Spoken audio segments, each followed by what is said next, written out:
સયાજીપુરા ગામમાં ક્રિકેટ રમવા મુદ્દે અથડામણ કેસમાં 4ની અટકાયત। વડોદરા નજીક આવેલા સયાજીપુરા ગામમાં ક્રિકેટ રમવા મુદ્દે બે કોમના ટોળા વચ્ચે હિંસક મારામારી થઈ હતી, જેમાં લઘુમતી કોમના લોકો દ્વારા તીક્ષ્ણ હથિયાર 5થી 6 લોકો પર હુમલો કર્યો હતો, જેમાં 5 ઘવાયેલા લોકોને સારવાર માટે સયાજી હોસ્પિટલમાં ખસેડવામાં આવ્યા, જેમાં એક જણની હાલત ગંભીર હોવાનું જાણવા મળી રહ્યું છે। અત્રે ઉલ્લેખનીય છે કે રાત્રે બનેલી ઘટનાના પગલે ડીસીપી ઝોન 4 સહિતનો પોલીસનો કાફલો ઘટના સ્થળ પર દોડી આવી મામલો થાળે પડ્યો હતો, જેમાં પોલીસે 4 શખ્સોની અટકાયત કરી હતી।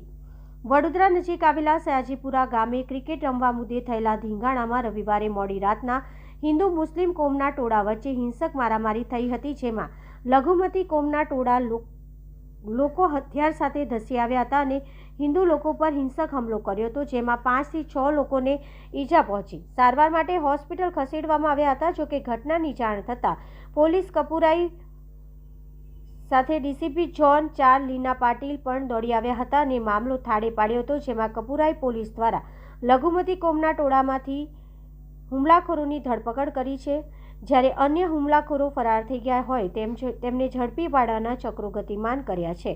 બે કોમ વચ્ચે થયેલી હિંસક મારામારીમાં સમગ્ર પોલીસે બંદોબસ્ત ગોઠવી દીધો હતો। ગઈ રાત્રે 9:30ની આસપાસ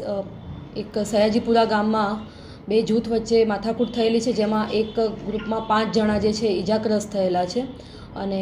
4 જેટલા આરોપીઓ છે એના વિરુદ્ધમાં 307 મારી નાખવાની કોશિશ અને એટ્રોસિટી એક્ટ હેઠળનો ગુનો દાખલ કરવામાં આવ્યો છે। બનાવની વિગત એવી છે કે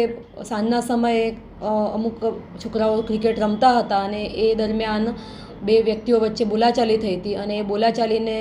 થતાં અમુક લોકો એમને છૂટા પાડ્યા હતા અને ત્યારબાદ સમાધાન કરવાના માટે ઈંડાની લારી છે સયાજીપુરા ગામમાં, ત્યાં બધા ભેગા થયા હતા અને આ દરમિયાનમાં આરોપીઓ દ્વારા જે ભોગ બનનાર છે એમને ચપ્પુ દ્વારા એક જણાને પેટમાં છુરીનો ઘા મારવામાં આવ્યો હતો અને એમને ગંભીર ઈજા થયેલી છે અને અન્ય લોકોને પણ સામાન્ય ઈજા થયેલી છે અને આ બાબતે પોલીસને જાણ થતાં તાત્કાલિક પોલીસ ઘટના સ્થળ પર પહોંચી ગઈ હતી અને આ માથાકૂટ ચાલતી હતી દરમિયાન જ